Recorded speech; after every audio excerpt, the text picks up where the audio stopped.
Let's talk Memphis Grizzlies, y'all. Second seed in the Western Conference. Obviously, deep playoff run here this past season, looking to build on it. Brought most of their team back outside of letting Kyle Anderson leave in free agency and trading DeAnthony Melton to the 76ers.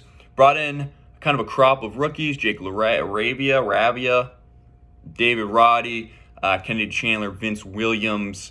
Also brought back Tyus Jones, kind of one of the better, if not the best, backup point guard in the league. Kind of in an offseason where not a lot of teams had a lot of cap space, still figured maybe a team could pull them away, offer more money. But, Memphis with the 2 for 30, I feel like that's fair for his value, gets to stay in Memphis.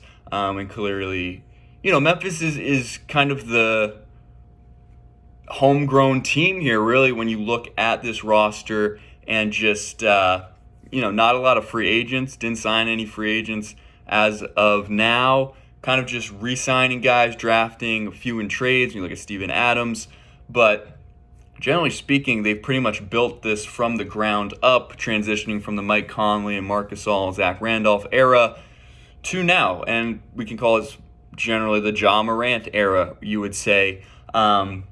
And yeah, coming off of this playoff run, you have to feel good. In Memphis, I was a little surprised in terms of what moves they did make during the draft, in terms of drafting multiple rookies. This is already a pretty deep and relatively young team.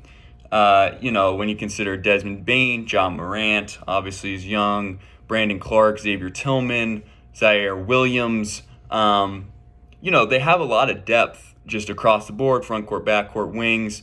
Didn't think they needed to bring more youth or young talent in. If anything, when you're making a playoff run, depth certainly helps to a certain degree. It helps during the regular season in terms of trying to stay competitive despite injuries and whatever can happen, especially in, the world of COVID.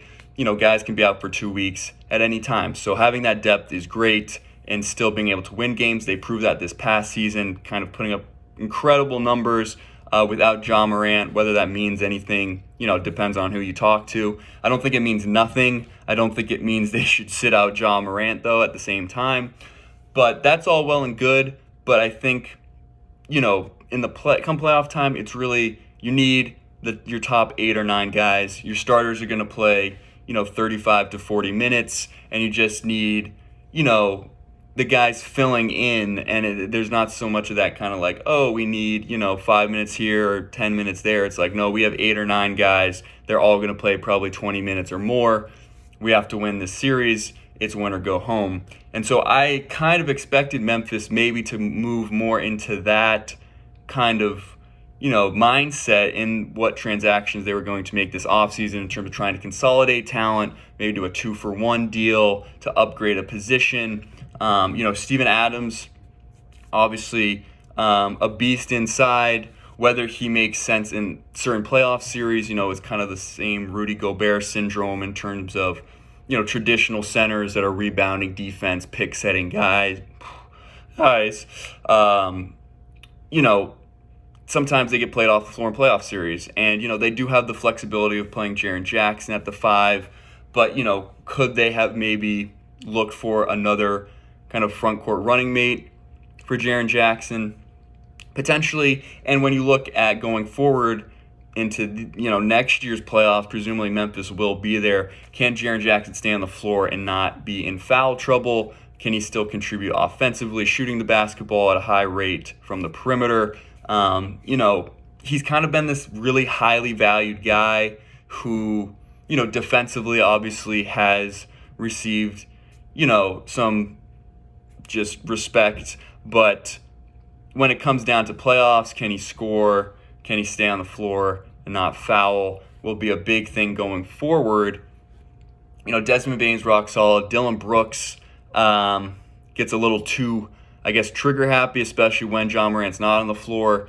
Not the most efficient shooter generally, probably not the guy you want taking the most shots, especially when you have Desmond Bane who shoots, 40% from 3. But hopefully someone can sit him down and be like, listen, man, you don't have to shoot it that much because, you have all kinds of weapons offensively, and it's just not ideal.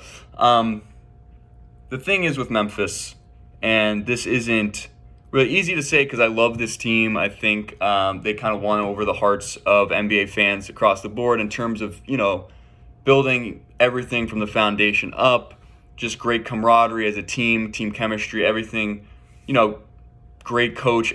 Everything you could ask for is here in Memphis, and definitely performing kind of ahead of schedule and higher than anyone probably expected for them.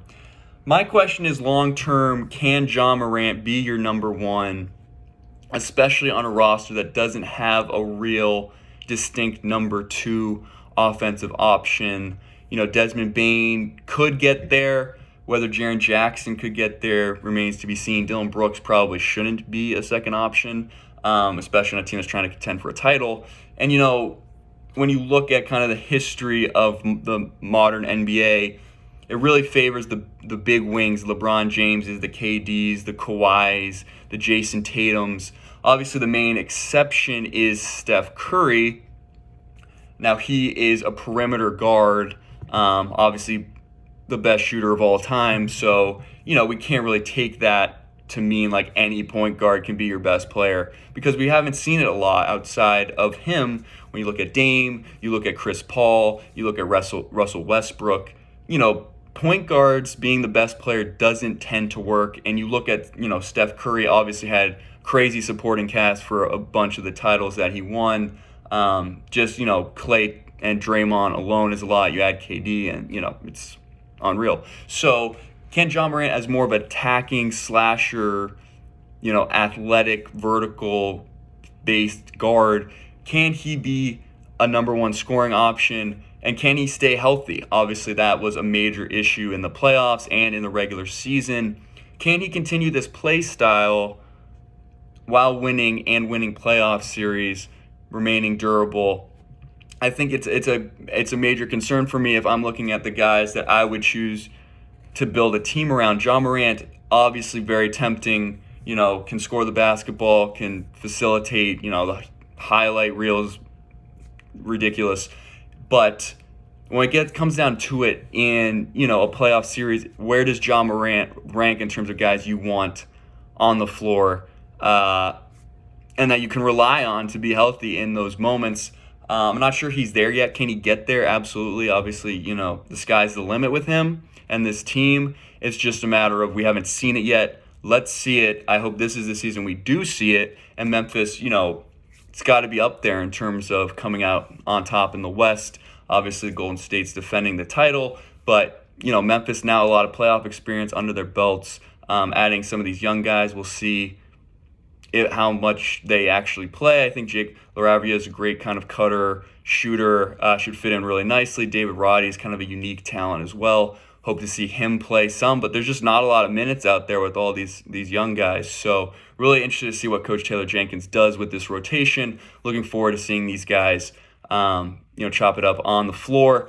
But let me know what you think about Memphis. How do you see their chances in terms of making another title run? Curious to see what you had to say about what I had to say about Ja Morant and what that means for his future and this team's trajectory in general. Please comment. Love to hear it. But that's going to do it for me for now. I clearly just had a stroke there, so I should probably sign off. Take care of yourselves. Take it easy, and I'll see you next time.